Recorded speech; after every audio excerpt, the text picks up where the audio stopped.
क्या 1 जुलाई 2025 से उत्तर प्रदेश के हजारों सरकारी स्कूल बंद होने वाले हैं? क्या विद्यालय युग्मन यानी स्कूल पेयरिंग पॉलिसी बच्चों के हित में है या उनके भविष्य के साथ में खिलवाड़? और जानेंगे कि इस नीति पर विपक्ष, अभिभावक और अन्य जानकार क्या कह रहे हैं। बच्चों के भविष्य पर सीधा हमला है। शिक्षा के अधिकार के कानून का खुला उल्लंघन है। जहाँ अटैच किया गया वहाँ लगभग 2 किलोमीटर की दूरी है। निर्णय बहुत गलत ले रही है, निर्णय कोई सही नहीं। गाँव के बच्चे हमारे कहाँ जाएंगे? तो हमारा ये कहना है कि हमारा विद्यालय चलाया जाए, बंद मत किया जाए। और सबसे जरूरी है, इस योजना पर सरकार का क्या पक्ष या तर्क है। अगर इन तीनों को मिला करके हम एक कर लें। साथियों, मैं राजीव गौड़ इन सभी पहलुओं पर विस्तार से चर्चा करूंगा, इसलिए वीडियो को अंत तक जरूर देखिएगा और कमेंट में माई विलेज माई स्कूल जरूर टाइप करें, क्योंकि अब यह मामला सिर्फ स्कूलों तक ही सीमित नहीं रह गया बल्कि गांवों के भविष्य का मामला बन चुका है। आइए शुरुआत करते हैं। 16 जून 2025 को उत्तर प्रदेश के बेसिक शिक्षा विभाग ने एक महत्वपूर्ण आदेश जारी किया, जिसमें अतिरिक्त मुख्य सचिव श्री दीपक कुमार जी द्वारा सभी जिलाधिकारियों को निर्देश दिया गया कि जिन प्राथमिक या उच्च प्राथमिक विद्यालयों में छात्र संख्या 50 से कम है, उन्हें नजदीकी बड़े विद्यालयों के साथ युग्मित किया जाए। इसी को नाम दिया गया विद्यालय युग्मन यानी स्कूल पेयरिंग पॉलिसी। लेकिन साथियों, असली सवाल यह है, क्या यह नीति वास्तव में स्कूल बंद करने की शुरुआत है या फिर शिक्षा में सुधार की कोशिश? वर्तमान समय में इसी विषय पर घमासान मचा हुआ है। आइए सबसे पहले विपक्ष के नेताओं, गांव के अभिभावकों और अन्य जानकारों के पक्ष को भी जान लेते हैं। विद्यालय मर्ज किया गया हमारे यहाँ से, जो जहाँ अटैच किया गया वहाँ लगभग 2 किलोमीटर की दूरी है और हर तरफ गन्ना है। छोटे छोटे 6 साल से 14 साल के बच्चे जाने में असमर्थ हैं। तो जब विद्यालय बंद किया जाएगा तो हमारे यहाँ की शिक्षा तो कम ही हो जाएगी। निर्णय बहुत गलत ले रही है, निर्णय कोई सही नहीं।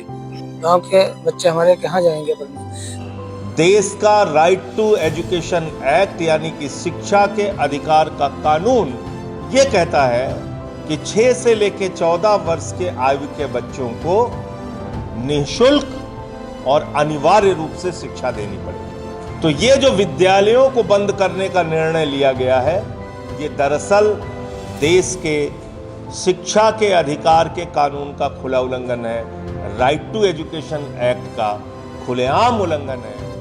बनाने के लिए कि बच्चे गांव में पढ़े लिखे और अब कोई इतनी जगह नहीं दे रहा है और अब नहीं हम देंगे।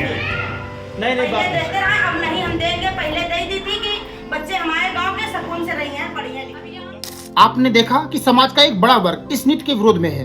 अभिभावक बीएसए कार्यालयों को घेर कर इस योजना के विरोध में नारेबाजी कर रहे हैं। और अब जानते हैं इस नीति के पक्ष में सरकार के क्या तर्क हैं। सरकार का पहला तर्क है कि इस मर्जर पॉलिसी से कोई भी सरकारी स्कूल बंद नहीं हो रहा। चलो कुछ देर के लिए मान लेते हैं कि ऐसा ही है, तो फिर बच्चों को उनके ही स्कूल से हटाकर दूसरे विद्यालय में क्यों भेजा जा रहा है? शिक्षकों को अन्य विद्यालयों में समायोजित कर भवन खाली क्यों कराया जा रहा है? साहब, सिर्फ नाम बदल देने से व्यवस्थाएं नहीं बदलती। इस संदर्भ में सरकार का दूसरा तर्क है कि खाली भवन में प्री प्राइमरी कक्षाएं चलाई जाएंगी। साथियों, प्री प्राइमरी कक्षाओं में 3 से 5 वर्ष आयु के बच्चे ही होते हैं। विचार करो, जिस गांव में 5 कक्षाओं के लिए पर्याप्त छात्र नहीं थे, यानी 25-30 छात्र ही मिले, जिसके कारण उस गांव के विद्यालय का युग्मन दूसरे विद्यालय में हो रहा था, तो फिर प्री प्राइमरी की केवल 1 कक्षा के लिए उस गांव में बच्चों की भीड़ कहां से आ जाएगी? मुश्किल वहां प्री प्राइमरी में अधिकतम 8 से 10 बच्चे ही आएंगे। तो उनके लिए पूरा स्कूल खाली कराना क्या न्याय संगत है? एक कमरे में भी ये कक्षाएं संचालित करवाई जा सकती थी।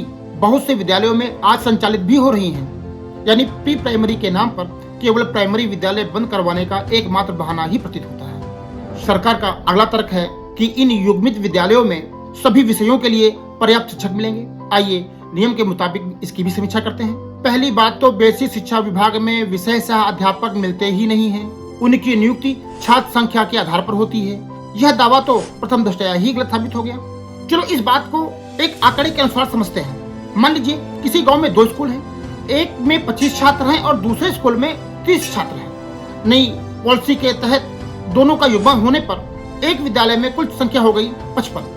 बेसिक शिक्षा नियमावली की धारा 19 और 25 के अनुसार 60 छात्रों तक केवल 2 अध्यापक ही तैनात किए जा सकते हैं। यानी इन दोनों विद्यालयों का युग्मन होने के बाद भी बेसिक नियमावली के अनुसार इस युग्मित विद्यालय को सिर्फ 2 शिक्षक ही मिलेंगे। शेष शिक्षक अन्य विद्यालयों में समायोजित कर दिए जाएंगे। अब नवीन युग्मित विद्यालय में कक्षाएं होंगी 5 और शिक्षक होंगे केवल 2। इसमें एक को विभागीय कार्य जैसे वित्तीय कार्य, लेखकीय कार्य, MDM, पोर्टल, विभागीय सूचनाओं को देना, मीटिंग व 33 से अधिक गैर शैक्षणिक कार्य आदि में लगाया जाएगा। पढ़ाई की जिम्मेदारी लगभग एक अकेले शिक्षक पर होगी। ऐसे में मर्ज हुए विद्यालय की शिक्षा की गुणवत्ता कैसी होगी, इसकी कल्पना आप लोग स्वयं कर लीजिए। चलो अब लगे हाथ बात कर लेते हैं 55 छात्रों पर इस पेयरिंग विद्यालय को प्रधानाध्यापक यानी हेडमास्टर भी मिलेगा या नहीं, क्योंकि बेसिक नियमावली के अनुसार 150 से कम छात्रों वाले विद्यालय में हेडमास्टर की नियुक्ति नहीं होती है। यानी अब युग्मित विद्यालय भी बिना प्रधानाध्यापक के ही चलने वाला है। साथियों, नाम बदलने से नीति नहीं बदलती। विद्यालय युग्मन सुनने में भले ही एक सकारात्मक नीति लगे, सरकार भले ही इसको कितना भी बढ़ा चढ़ा करके प्रस्तुत करे, लेकिन इसकी मार बच्चों की पढ़ाई और गांव के भविष्य पर पड़ने ही वाली है। सरकार कहती है कोई स्कूल बंद नहीं हो रहा, प्री प्राइमरी चलाई जाएगी, सुविधाएं दी जाएंगी, शिक्षक मिलेंगे, लेकिन सच्चाई यह नहीं है। लेकिन सच्चाई यह है कि स्कूल खाली कराए जा रहे हैं, बच्चे अन्य गांव भेजे जा रहे हैं, शिक्षक हटाए या समायोजित किए जा रहे हैं, हेडमास्टर नहीं मिल रहे हैं, संसाधन अब भी दूर की बात है। इससे स्पष्ट है कि सरकार की मंशा शिक्षा में सुधार की कम केवल सरकारी विद्यालयों को बंद कराकर केवल प्राइवेटीकरण को बढ़ावा देना मात्र है। इसलिए आवश्यक हो जाता है कि इस नीति का जोरदारी से विरोध होना ही चाहिए। और अगर आज आप और हम चुप रहे तो आने वाली पीढ़ियां कक्षाओं में नहीं केवल किस्से पढ़ेंगी कि एक जमाने में हर गांव में स्कूल भी हुआ करते थे। धन्यवाद।